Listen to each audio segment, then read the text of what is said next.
नमस्कार। श्री बिहारी जी की बैठक में आपका स्वागत है। मैं हूँ शैलेंद्र कुमार भारद्वाज। अभी तक लगभग 210 वीडियो मैंने अपनी इस चैनल पर अपलोड किए हैं और वो सभी वीडियो मेरे आध्यात्मिक अनुभवों पर आधारित थे। आज मैं एक नए विषय में प्रविष्ट हो रहा हूँ जो शायद मेरा अंतिम यही रहेगा, दैट इज राजनीति। राजनीति मीन्स देशभक्ति, देश सेवा, समाज सेवा। समाज में जो कुछ घट रहा है, बढ़ रहा है, उस पर अपनी प्रतिक्रिया, अपनी एनालिसिस प्रेजेंट करना। आध्यात्मिक उन्नति करते करते आध्यात्मिक उन्नति में मेरा आश्रय कृष्ण तक सीमित है। मैं कृष्ण को भगवान भी मानता हूँ, अपना शिक्षक भी मानता हूँ, और भगवद गीता एक रेफरेंस बुक है जो किसी भी मानव के लिए कार्य करने की प्रेरणा भी देती है और मार्ग भी सुझाती है। चलते चलते आध्यात्मिक प्राणी के लिए सच और झूठ, मिथ्या इल्यूजन जो है वो कष्टकारक होता है, क्योंकि आध्यात्मिक साधना का जो तात्पर्य है, जो साधन है, वो उसको इल्यूजन से परे ले जाकर सत्य में स्थापित करना होता है। कोई भी आध्यात्मिक व्यक्ति इल्यूजन में या मिथ्या भाषण में यकीन नहीं करता, उसको अच्छा भी नहीं लगता, वो विचलित हो जाता है। जब उसके समक्ष मिथ्या भाषण, असत्य वचन और दोषारोपण जैसी सामाजिक बुराइयां उसके समक्ष आती हैं तो उसे थोड़ा दुख होता है। तो आज मैं समाज के ऊपर काम करने के लिए, समाज की बात करने के लिए आपके समक्ष मुखातिब हूँ। समाज की जब हम बात करते हैं तो एक होता है समावेशी समाज। आध्यात्मिक उन्नति में एक आदमी अपना उन्नति चाहे इतनी कर ले, खूब ले जा सकता है, लेकिन क्या उसके लिए संभव है कि अपने अनुभवों को किसी व्यक्ति को दे दे? नहीं दे सकता। ज्ञान तपस्या से आता है, और जो चीज़ किसी व्यक्ति को 50-60 साल के बाद प्राप्त होती है वो इतनी आसानी से किसी को नहीं दी जा सकती, जब तक पात्र भी उत्तम ना हो और पात्र खुद तपस्या ना करे। कोई भी ज्ञान किसी को ऐसे ही नहीं दिया जा सकता। तो अभी हमारे जो टॉपिक है, बेसिकली मैं अब समाज की बात करना चाहता हूँ।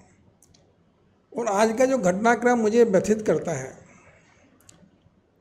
वो प्रधानमंत्री मोदी को है देखकर होता है।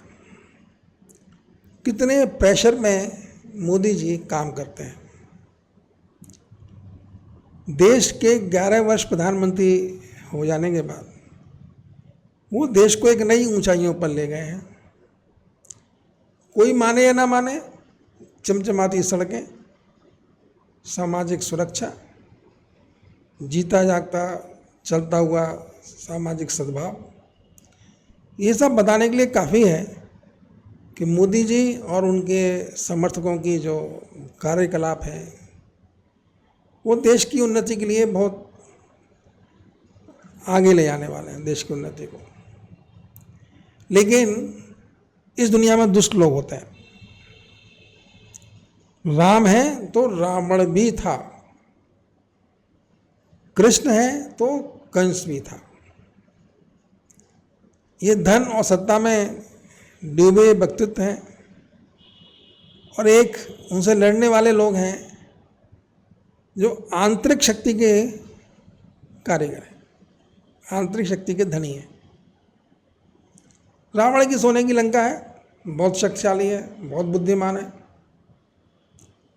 राम अकेले हैं, दूर वनों में रहने वाले तपस्वी, उनका अपना कोई नहीं है उनके साथ, एक भाई के अलावा। सब लोगों को अपना बनाते हैं। राम की खूबी है कि वो सभी लोगों को अपना बनाते हैं, जनजाति के लोगों को, वानर को, कोई भी आप नाम देते रहिए, ऐसा कोई मतलब नहीं है। राम के चरित्र को देखिए कि वो अपनी सहजता से, शालीनता से, प्यार से, ईमानदारी से, छल कपट से रहित, वो सामाजिक जो प्राणी हैं, जीव जंतु हैं, उनको अपना बनाने की क्षमता रखते हैं। एक तरफ रावण है, सोने की लंका है, अथाह बलशाली है, उनसे उनकी लड़ाई है। और राम विजयी होते हैं, सत्यमेव जयते। तो अभी देश में मुझे ऐसा लगता है कि मोदी जी जो हमारे प्राइम मिनिस्टर हैं, जो आध्यात्म के शिखर पुरुष हैं, आध्यात्मिक साधना में परिपक्वता लिए हुए हैं, उनके तरफ चारों ओर से उनको परेशान करने के लिए, देश को गिराने के लिए बहुत से काम हो रहे हैं। और जो धन है, धन की लोलुपता, लोभ, यह हमें कुछ भी खरीद सकने की क्षमता प्रदान करता है। अभी जो कुछ दिखाई दे रहा है, जो कुछ चल रहा है, मेरी समझ से ये लड़ाई है रुपए और डॉलर की। क्या है अमेरिका में, उनका $1 भारत के 80 रुपये ले लेता है, 80 रुपीज़। तो ये जो डिस्पैरिटी है, उनकी जो परचेजिंग पावर है अमेरिका की, वो उसकी नशे का, उसकी संप्रभुता का कारण है। अब वो डॉलर इतना शक्तिशाली कैसे बना, ये मुद्रास्फीति या मुद्रा का मूल्यांकन किस समय कैसे हुआ, ये तो अभी हमारी चर्चा का विषय नहीं है। लेकिन मैं ट्रंप साहब की एक समस्या समझ पा रहा हूँ। उनके पास बहुत डॉलर है, डॉलर बहुत शक्तिशाली है। तो वहाँ के जो निवासी हैं अमेरिका के, या अमेरिकन जो गवर्नमेंट है, वो अपने यहाँ बहुत ज़्यादा मैन्युफैक्चरिंग एक्टिविटी ना करके और देशों से डॉलर फेंकती है और काम करवाती है, क्योंकि उनके पास डॉलर है, संपत्ति है, ज़मीन भी है। हम जैसे कंट्री जो इंडिया है, उनके पास ज़मीन कम है, पॉपुलेशन ज़्यादा है, डॉलर भी नहीं है। तो हमारी जो मैन पावर है वो बहुत है, इंटेलिजेंट मैन पावर है इंडिया के पास, देश के पास। और अमेरिका को मैन पावर चाहिए। तो अमेरिकन कंपनी इंडिया के मैन पावर को इस्तेमाल करके या कोई भी विदेशी शक्ति में जाके वो मैन्युफैक्चरिंग यहाँ कराती हैं, या अगर वो मैन्युफैक्चरिंग इंडिया की भी हो रही होती है तो उनकी परचेजिंग पावर इतनी ज़्यादा है कि उन्हें कुछ करने की ज़रूरत नहीं है। डॉलर फेंकिए और सब सामान मंगा लीजिए। तो इंडिया में जो टेरिफ बार, जो अमेरिका का जो टेरिफ बार है, उसके पीछे आशय यही है कि वो डॉलर फेंकते हैं और किसी भी मुल्क से कोई भी सामान आसानी से खरीद लेते हैं। डॉलर बहुत शक्तिशाली है उनका। अभी ट्रंप साहब को या अमेरिका को समझ में आ रहा है कि वो डॉलर बाहर बहुत फेंकते हैं, सब सामान बाहर से बहुत मंगा लेते हैं,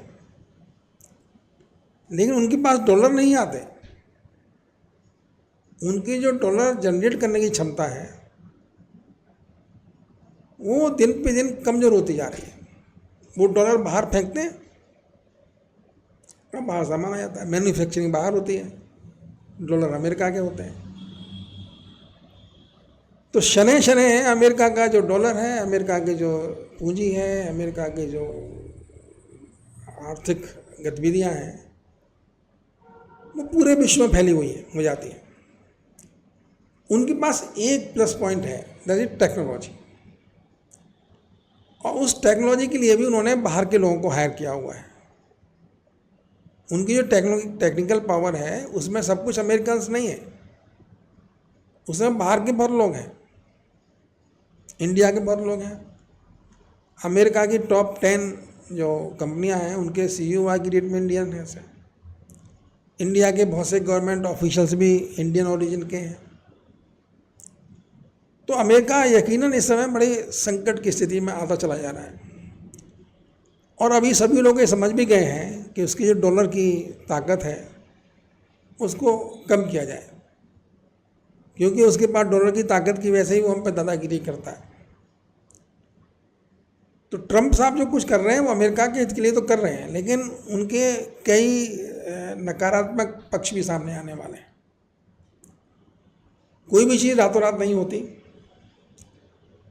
मैन्युफैक्चरिंग के लिए मैन पावर चाहिए और मैन पावर उनके पास नहीं है, कम है। जमीन चाहे नहीं हो सकती है उनके पास, डॉलर चाहे नहीं हो सकते, आदमी तो नहीं है ना। वो आदमी बढ़ाने की चेष्टा भी करें, लेकिन जब उनको कोई चीज़ ईजीली प्राप्त हो जाती है तो हार्ड वर्किंग तो होती नहीं। तो अमेरिकन आदमी मूलतः एक बहुत हार्ड वर्किंग बंदा नहीं दिखाई देता, कंफर्ट जोन में रहने वाले बंदे हैं। और इसलिए अमेरिका एक रियल प्रॉब्लम फेस कर रहा है। और उस रियल प्रॉब्लम को फेस करने के लिए जो रेमेडियल स्टेप्स हैं वो अमेरिकन गवर्नमेंट लगा रही है। तो ये लड़ाई वस्तुतः डॉलर और रुपए की है, या डॉलर और अदर करेंसीज की है। उनके बीच तालमेल की है, उनके बीच जो पेरिटी है उसको रीएस्टैब्लिश करने की है। तो अभी ये मेरा राजनीति पर ये पहला ही वीडियो है। आशा है आप सुनेंगे, ध्यान देंगे, अपनी राय अवश्य भेजिएगा कमेंट में, इंतजार रहेगा। सब्सक्राइब करिए, लाइक करिए और लोगों के साथ शेयर करिए। धन्यवाद। मैं हूँ शैलेंद्र कुमार भारद्वाज।